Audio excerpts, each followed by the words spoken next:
Ngayon lang ako nalibre ng babae sa buong buhay ko. Nakakahiya. Ay, nako. Eh di lalo naman ako. First time ko makapunta sa CR. Sir, Mr. Raimundo, agad dito ba naman sumusunod pa rin kayo?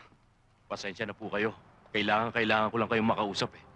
Bukas na lang sa opisina. Ha? Eh bakit ko? Makikiusap lang po ako. Na-retrench po ako sa trabaho.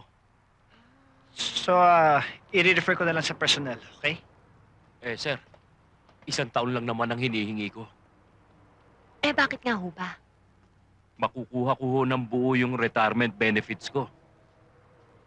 Isa ho ako sa pioneer ng papa ninyo. Alam nyo, baka na-overlook lang kasi yun, ano? So, i-review ko.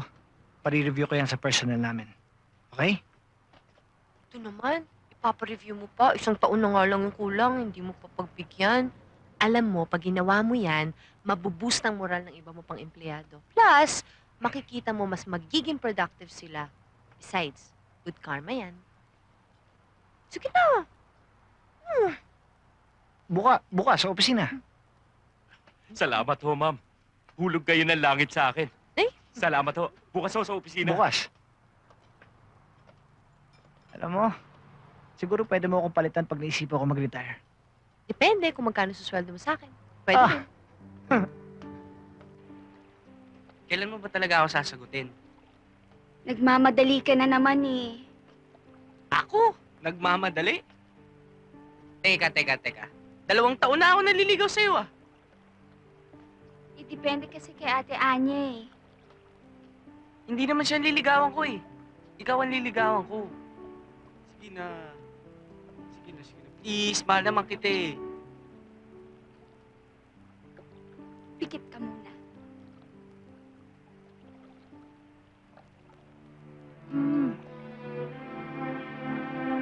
Oo, mahal na rin kita, Joey.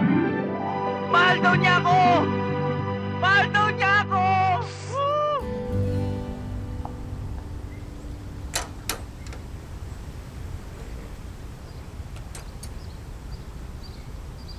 Uy, may bagong lipat? Siguro newlyweds yan. O di kaya magle-live-in pa lang. Ay, Ay, sana paglaki ng baby natin, maging kamukha ko, ha? Pero paglabas naman ang mukha mo, hanggang sa paglabas na rin siya. Tanda, maganda kasi yung features ko, di ba? Oh, features ko yan. Trina. Ma'am, wag naman po kayong ganun ng gulat. Napadala na ba yung kontrata sa PCO? Oo nga pala. Ito. Itatawag ko na nga po ito eh. Sandali lang po to. Promise. Isang araw pa yan I don't understand why the client is calling me to follow up the contract. That's not even my job. I am the creative director of this company, for Christ's sake.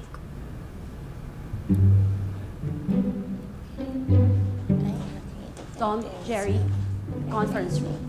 Now.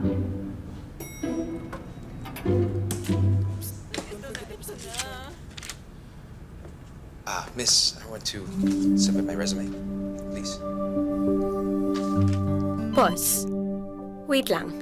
Ang gwapo naman ito. Buti na lang naligo ka today, Trina. Okay, play. Walang open dito. Pero baka pwede mag-submit for filing. Sakaling may opening. Wala nga opening dito. Halika na, baby. Pabayaan na siya. Where are you going? Maddie, we quit! Yes, we quit. You're quitting? Yes! Tears of joy. Good. Thank you. Tara na!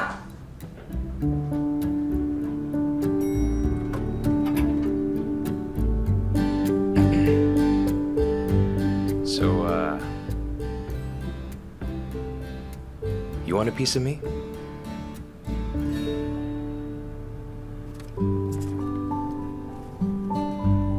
Iniisip ko ang buhay ko, Leng eh. Ang hirap pala talaga nitong nag-iisa ka.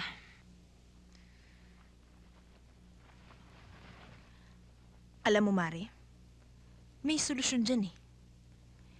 Isipin mo na lang ang dami-dami mo manliligaw. Andiyan si Mandy. Andiyan si Don Julio.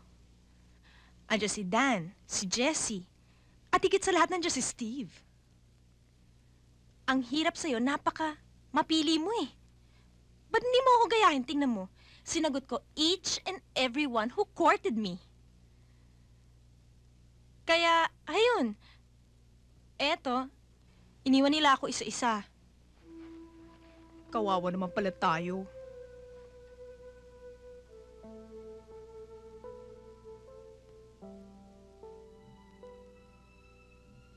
Eh bakit ka umiiyak? Kasi, parang gano'n na nga nararamdaman ko ngayon eh.